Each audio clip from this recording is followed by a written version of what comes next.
On the SABC News Channel. Human Settlements Minister Nomaindia Mfeketo says that her department will expedite the development of a piece of land in Gugulethu in Cape Town to accommodate over 500 backyarders. The township, along with many others across the Cape Flats, has been plagued by violent protests and land grabs in recent months linked to poor housing delivery. She met with residents from the area to respond to their grievances. Backyarders in Gugulethu are accusing authorities of not prioritizing their housing needs. This township is amongst a growing list of areas across the Western Cape where violent protests over housing have taken place. The province has a housing backlog of over 570,000. Provincial authorities say that they can only deliver about 18,000 housing units per year. Settlements Minister Nomaindia Mfeketo says her department will expedite the development of a piece of land out in Gugulethu in Cape Town to accommodate over 500 backyarders. The township, along with many others across the Cape Flats, has been plagued by violent protests and land grabs in the recent months linked to poor housing delivery. She met with residents from the area to respond to their grievances. Human Settlements Minister Nomaindia Mfeketo has arrived here in Gugulethu on the Cape Flats for an interaction with community about a myriad of issues regarding to land and housing. Now, Gugulethu is one of the areas across the Cape Flats where we've seen violent service delivery protests, specifically referring to land and housing. It's also been the site where there have been a number of illegal land grabs. More recently, we've also seen in the Western Cape, or rather in the Southern Cape, in George, a service delivery protest turning violent. Minister, a very warm good afternoon to you. You've come to Gugulethu, Minister, because there has been issues around housing service delivery. We've also seen just now a group of protesting residents here saying they are backyarders. They've been forced off their land. Can you tell us what you have come to Gugulethu to discuss with this community? No, thank you very much and good afternoon. I've come to respond to the community's grievances and questions. My team has been here for the last month, the whole month, and in the last 2 weeks they compiled all what was said in that month by the team. So I'm coming with concrete responses. And we are correct. There are many struggles of Gugulethu. I know I'm the child of this area. I know backyarders were never accommodated for a long time. I know that the title deeds for those houses that were handed over by the late President Mandela when he was released, people still don't have title deeds, and many other challenges that they have in this area. So I am coming to respond to those challenges, and I'm convinced that it's a positive responses that they will take, including their participation in making sure that they get what they want in the final analysis. Minister, a short while ago, a group, they've just gone inside the hall where they are going to interact with you. They've accused government of not listening to the needs of the people. You've said it just now, this area, for example, in Gugulethu, they claim that there hasn't been as much development, for example, than in other areas. So there seems to be a distrust, if one can call it that, Minister, between the community, saying that government leaders, or be it national, provincial or local leaders, say that they are dealing with the issue of land and housing, but nothing happens. Can you speak to us a bit about the tangible interventions that you are going to be tabling to this community?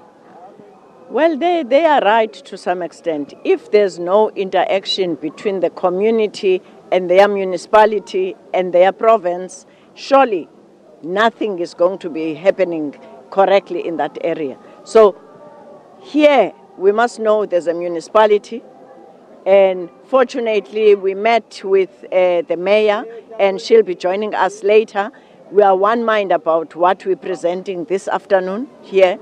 There's a province that at times, if the municipality is unable to do something, they must intervene. This is why I'm here as a national minister. Not that I'm at the point of delivery, but when there's strife in any community, and it also affects what we're doing as a national department, even though we allocate money to the municipality, to the province, to do those things on our behalf. So yes, after discussions with both the province and the municipality and some of our entities, now I can just mention one area because I'm confident about it. There's a piece of land that has been allocated to the backyarders during my time as a mayor in this city.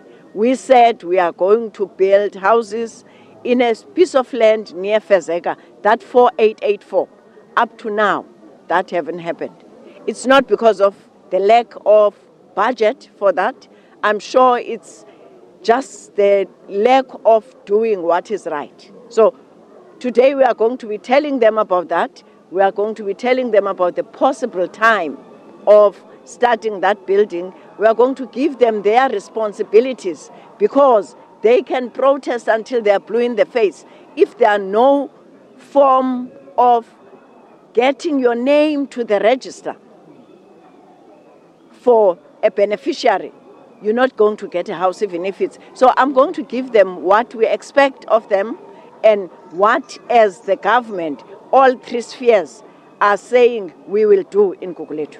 Minister, you mentioned the issue of allocation of funds from national government to provincial. Now, the provincial human settlements MEC Bonginkosi Madigizela speaking in George to residents there who have been protesting about service delivery, about housing specifically, has said on numerous occasions that the Western or Cape Town, the Western Cape has a housing backlog of over 560,000, and that the funding they receive from your department only allows the provincial authorities to build 18,000 homes a year. Minister, at that rate, surely we won't be seeing any inroads made to that backlog. Well, that's why they must be creative, my dear. All of us are forced to be creative because we know that we're all taking from a purse that is not enough for that backlog. So you must be creative and seek other means of doing what you should be doing. Minister, and then we also have this issue around the N2 Gateway housing project. It's been hailed at the time as the landmark development because it involved all three spheres of government. There are concerns that the project, or the third phase of that project, could be stalled now. And the issue is that in the Joe Slovo area, which is what we hear, people are refusing to move to make way for for that project to go ahead. Surely, from national government's point of view, it cannot be allowed that such an important housing project, Minister, is stalled. What is your thinking around the N2 Gateway project? Well, it depends what a project is stalled for. You would know that I was involved in the N2 Gateway when it started, and we had a very vibrant community structure that everything as a municipality that you want to do, you go to that community structure and they discuss how to do things. I don't know if the city and the province have done that, but that's a solution. You can't take shortcuts. There must be a reason for those people not to want to move. And in many cases, the reasons are people have come later in the day after all beneficiaries have been counted who would be in that plot.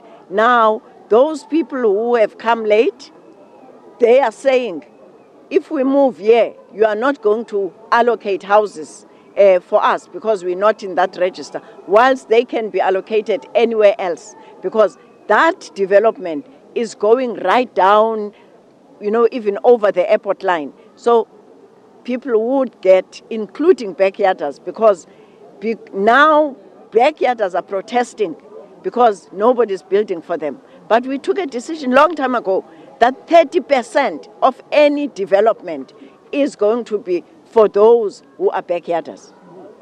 Thank you very much, Minister Nomaindia Mfeketo, the Human Settlements Minister nationally, speaking to us ahead of a meeting with the community here in Gugulethu, saying that although the housing backlog in the Western Cape now stands at well over 500,000, urging local as well as provincial authorities to become creative to deal with the issue around housing, not just in Cape Town, but across the Cape Flats and also in other areas across the Western Cape.